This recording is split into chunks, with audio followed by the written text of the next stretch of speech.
Ibadah itu bukan untuk dilihat orang, tapi karena kita mengasihi Tuhan. Ketika kita berbuat baik kepada orang, secara nggak sadar, kita tuh sebenarnya mengharapkan balasan. Makanya, ketika ada orang yang membalas kebaikan kita dengan kejahatan, kita bilang gini, air susu dibalas air tuba. Kita marah, kita kecewa, kita bilang gini, dasar nggak tahu diri. Kenapa? Karena secara manusia, ketika kita nabur kebaikan sama orang, sedikit banyak, kita tuh mengharapkan balasan bahwa satu hari dia akan balas kita dengan kebaikan juga. Tipis sekali perasaan senang dipuji orang dengan kita tulus melakukan semuanya untuk Tuhan. Gak ada yang tahu, cuma kita dan Tuhan. Ketika kita melayani, orang muji kita, dalam hati tentu kita senang. Gak bisa lagi kadang membedakan apakah kita benar-benar tulus melakukannya untuk Tuhan, apakah karena kita haus pujian. Seringkali dalam pelayanan kita terjebak untuk cari pujian manusia, tapi kita lupa apakah yang kita lakukan ini berkenan kepada Allah. Tidak ada yang tahu apa yang ada di hati kita selain daripada kita sendiri dan Dia. Jangan sampai kita terjebak dalam kesalehan agamawi tanpa kasih. Matius 6 ayat 16. Dan apabila kamu berpuasa, janganlah muram mukamu seperti orang munafik. Mereka mengubah air mukanya supaya orang melihat bahwa mereka sedang berpuasa. Aku berkata kepadamu, sesungguhnya mereka sudah mendapat upahnya. Tetapi apabila engkau berpuasa, minyakilah kepalamu dan cucilah mukamu, supaya jangan dilihat oleh orang bahwa engkau sedang berpuasa, melainkan hanya oleh Bapamu yang ada di tempat tersembunyi. Maka Bapamu yang melihat yang tersembunyi akan membalasnya kepadamu. Firman Tuhan mengajar kita bahwa ketika kita beribadah, jangan mengharapkan pujian dari manusia. Buat apa orang tahu kita puasa? Seringkali ketika orang berpuasa, cerita kemana-mana. Firman Tuhan katakan, itu kesalahan agamawi. Kalau kita mengasihi Tuhan, kita nggak cari dan kita nggak butuh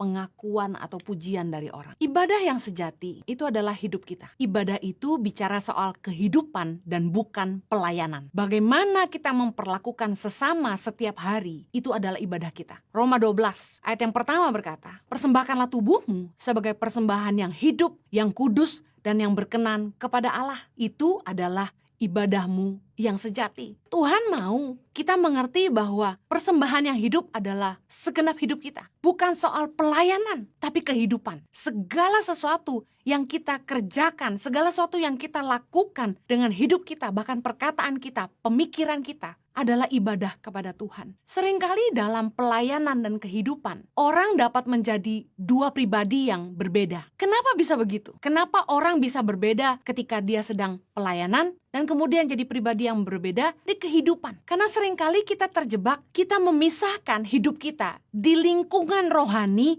dan lingkungan duniawi. Waktu berada di antara orang percaya, kita malah tidak jadi diri sendiri. Karena kita takut dihakimi dan akhirnya kita terjebak dalam kemunafikan dan roh agamawi. Kita sok jadi orang baik di tengah-tengah orang percaya. Karena kita tahu, jangan sampai ketahuan sama orang kalau sifat asli kita begini, bisa-bisa kita dihakimi. Tapi waktu kita berada di rumah, di kehidupan nyata, terhadap anak istri, pembantu di rumah, di tempat kerja, bersama teman-teman kita jadi pribadi yang berbeda. Dalam Yesaya 58, ayat ketiga berkata gini, mengapa kami berpuasa dan engkau tidak memperhatikannya juga? Mengapa kami merendahkan diri dan engkau tidak mengindahkannya juga? Sesungguhnya pada hari puasamu, engkau masih tetap mengurus urusanmu dan kamu mendesak-desak semua buruhmu. Sesungguhnya kamu berpuasa sambil berbantah dan berkelahi serta memukul dengan tinju dengan tidak semena-mena. Dengan caramu berpuasa seperti sekarang ini, suaramu tidak akan didengar di tempat tinggi. Sungguh-sungguh inikah puasa yang ku kehendaki dan yang mengadakan hari merendahkan diri jika engkau menundukkan kepala seperti gelagah dan membentangkan kain karung dan abu sebagai lapik tidur? Sungguh-sungguh itukah yang kau sebutkan berpuasa, mengadakan hari yang berkenan pada Tuhan? Bukan, berpuasa yang ku kehendaki ialah supaya engkau membuka belenggu-belenggu kelaliman dan melepaskan tali-tali kuk, supaya engkau memerdekakan orang yang teraniaya dan mematahkan setiap kuk, supaya engkau memecah-mecah rotimu bagi orang yang lapar dan membawa ke rumahmu orang miskin yang tak punya rumah. Dan apabila engkau melihat orang telanjang, supaya engkau memberi dia pakaian dan tidak menyembunyikan diri terhadap saudaramu sendiri. Pada waktu itulah terangmu akan merekas seperti fajar, dan lukamu akan pulih dengan segera. Kebenaran menjadi barisan depanmu, dan kemuliaan Tuhan barisan belakangmu. Pada waktu itulah engkau akan memanggil, dan Tuhan akan menjawab. Engkau akan berteriak minta tolong, dan Ia akan berkata, ini aku. Apabila engkau tidak lagi mengenakan kuk kepada sesamamu, dan tidak lagi menunjuk-nunjuk orang dengan jari dan memfitnah. Apabila engkau menyerahkan kepada orang lapar apa yang kau inginkan sendiri, dan memuaskan hati orang yang tertindas, maka terangmu akan terbit dalam gelap, dan kegelapanmu akan seperti rembang tengah hari. Apa maksud firman Tuhan? Kita rajin ibadah, rutinitas agamawi kita, tapi dalam kehidupan nyata kita sibuk kerjaan dan lupa sama Tuhan. Boro-boro ingat firman Tuhan. Kita kejam sama pegawai sendiri, kita jahat sama orang, berkelahi sana sini, kita semena-mena terhadap orang, menekan orang yang lemah, menghakimi orang, memfitnah orang. Bukankah ini terjadi? Judulnya pelayanan, tapi hidup kita berbeda dengan kenyataan. Jangan sekedar jadi agamawi, jangan berusaha sok rohani. Ibadah itu kehidupan, bukan pelayanan. Bagaimana kita menjalani hidup kita sehari-hari, bagaimana kita memperlakukan sesama kita setiap hari, itu ibadah yang berkenan. Iman, perkataan, dan perbuatan kita harus sejalan. Jangan jadi dua kepribadian yang berbeda. Rohani di gereja, rohana di rumah. Tinggalkan kesalehan yang palsu, agar ibadah kita tidak jadi sia-sia, sehingga Tuhan tidak mendengarkan kita.